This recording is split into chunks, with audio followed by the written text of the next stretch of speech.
அறுபடை வீடுகளில் இரண்டாம் படை வீடான திருச்செந்தூர் அருள்மிகு சுப்பிரமணிய சுவாமி திருக்கோயில் இன்று நடைபெறும் வைகாசி விசாகத்தையொட்டி பக்தர்கள் குவிந்து வருகின்றனர்.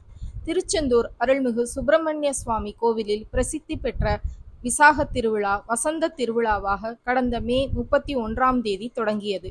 இன்று திங்கட்கிழமை வைகாசி விசாக நாளையொட்டி அதிகாலை 1 மணிக்கு திருக்கோயில் நடை திறக்கப்பட்டு 1:30 மணிக்கு விஸ்வரூப தரிசனம், 6 மணிக்கு உதய மார்த்தாண்ட அபிஷேகம், காலை 10 மணிக்கு உச்சிகால அபிஷேகம், சண்முகருக்கு சிறப்பு அபிஷேகம், தீபாராதனை நடைபெறும்.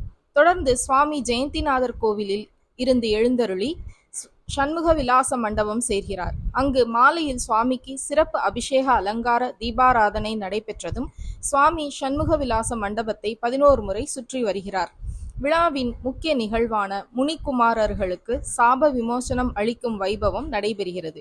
அப்போது மகா தீபாராதனையாகி சுவாமி ஜெயந்திநாதர் வள்ளி தேவசேனா அம்மனுடன் எழுந்தருளி பக்தர்களுக்கு அருள் பாலிக்கிறார். இத்திருவிழாவை முன்னிட்டு கடந்த சில நாட்களாகவே மதுரை, விருதுநகர், தென்காசி, திருநெல்வேலி, தூத்துக்குடி ஆகிய மாவட்டத்திலிருந்து திரளான பக்தர்கள் பாத யாத்திரையாக திருச்செந்தூருக்கு வந்த வண்ணம் உள்ளனர். முருகப்பெருமானுக்குரிய முக்கிய விசேஷ நாட்களில் வைகாசி விசாகமும் ஒன்று. வைகாசி மாதத்தில் வரும் விசாக நட்சத்திரத்தில் இந்த விழா கொண்டாடப்படுகிறது. பெரும்பாலான முருகன் கோவில்களில் வைகாசி விசாகம் 10 நாள் விழாவாக கொண்டாடப்படுகிறது. வைகாசி விசாகத்தன்று பல பக்தர்கள் பால்குடம் மற்றும் காவடிகளை ஏந்தி முருகனின் அருளை பெற சுப்பிரமணியர் கோயில்களுக்கு பாத யாத்திரை மேற்கொள்கின்றனர். அறுபடை வீடுகள் மட்டுமன்றி பிற முருகன் ஆலயங்களுக்கும் ஏராளமான பக்தர்கள் சென்று வழிபடுவது உண்டு. அவ்வளவு சிறப்பு வாய்ந்த வைகாசி விசாகம். தகப்பன் சுவாமியான முருகப்பெருமானை ஏன் வைகாசி விசாகத்தன்று வழிபடுகிறோம்? வைகாசி விசாகத்தன்று சந்திரன் ஆனவர் துலாம் ராசியிலிருந்து விருச்சிகத்திற்கு செல்லவிருக்கிறார். தற்போது உள்ள சூழலில் குருவும் புதனும் மிதுனத்திலே கூடியிருக்கிறார்கள். எப்போதுமே குரு புதன் கூடியிருந்து அதே சூழலிலே விசாக நட்சத்திரத்தை 5ஆம் பார்வையாக கண்ணுற்று விட்டால் அது ஒரு பெரிய நன்மையை தரும் என்பது அனைவரும் அறிந்ததே. அதுபோன்ற நன்னாளிலே மனதார முருகப்பெருமானை வழிபட்டு முருகா, முத்துக்குமாரா, வடிவேலா, சண்முகா, கந்தா, கடம்பா, கார்த்திகேயா, சண்முகத்து வாழ் அரசே, என் அப்பனே என்று மனதார வழிபட்டு விட்டால் எப்பெரும் துயரே ஆயினும் அது பொடிபடும் என்பது ஆன்றோர் வாக்கு. இப்போதுள்ள சூழல் கேது கிரகமானது சிம்மத்திலும் கும்பத்திலே ராகுவும் வீற்றிருக்கிறார்கள். கும்பம் என்று சொன்னால் பானையை குறிக்கும். அதேபோல் சந்திரன் என்பது பாலை குறிக்கும். துலாம் ராசியானது 2 தோளில் சுமக்கக்கூடிய காவடியை குறிக்கும். எனவே வைகாசி விசாகத்திலே பால்குடம் எடுப்பது, காவடி தூக்குவது எல்லாமே ஏதோ ஒரு வகையிலே முருகப்பெருமானை போற்றக்கூடியதாக அமைவதுடன் பெரிய பரிகாரமாகவும் திகழ்வதை நாம் நம் அனுபவத்திலே உணரலாம்.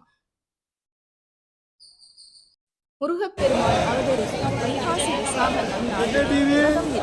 ஆரோக்கியம், ஆயுள், ஐஸ்வர்யத்துடன் ஆகச்சிறந்த பலன்களை தந்துவிடும். எனினும் விரதம் இருந்த அன்றைய தினம் கந்தனை வழிபட முடியாவிட்டால் முருகா என்று மனதார ஒருமுறை சொன்னாலும் கூட மனமுருகி நமக்கு அருள்பாலித்து விடுவார் முருகன்.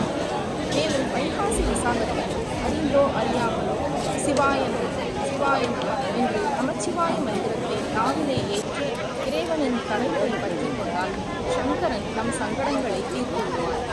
முக்தி, மோட்சம் போன்றவையும் மனிதனுக்கு.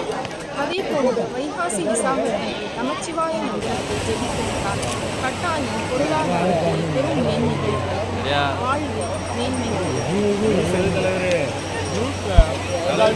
வைகாசி விசாகத்தன்று விரதம் பூஜைகள் செய்யலாம். கந்தசஷ்டி கவசம், சுப்பிரமணிய பூஜைகள், சண்முக கவசம் போன்றவற்றை பாராயணம் செய்யலாம். முருகனை நினைத்து மனமுருக பிரார்த்திக்கலாம். முருகனுக்கு பிடித்த உணவுகளை செய்து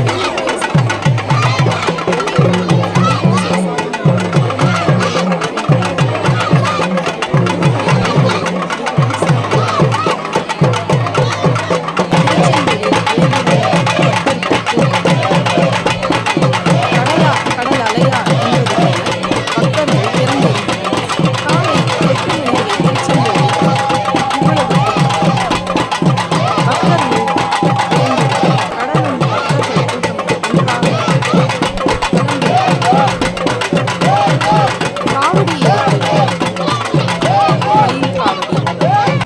பால் காவடி என்று பல காவடிகளை பக்தர்கள் சுமந்து சென்றனர். பக்தர்கள் வசதிக்காக பல ஏற்பாடுகள் செய்யப்பட்டிருந்தன. மதுரை, தூத்துக்குடி, ராமநாதபுரம் போன்ற இடங்களிலிருந்து வரும் பக்தர்களுக்கு பேருந்து வசதிகளும் செய்யப்பட்டுள்ளன. பக்தர்கள் வசதிக்காக தமிழகத்தின் பல்வேறு பகுதிகளில் இருந்து திருச்செந்தூருக்கு சிறப்பு பேருந்துகள் இயக்கப்படுகிறது.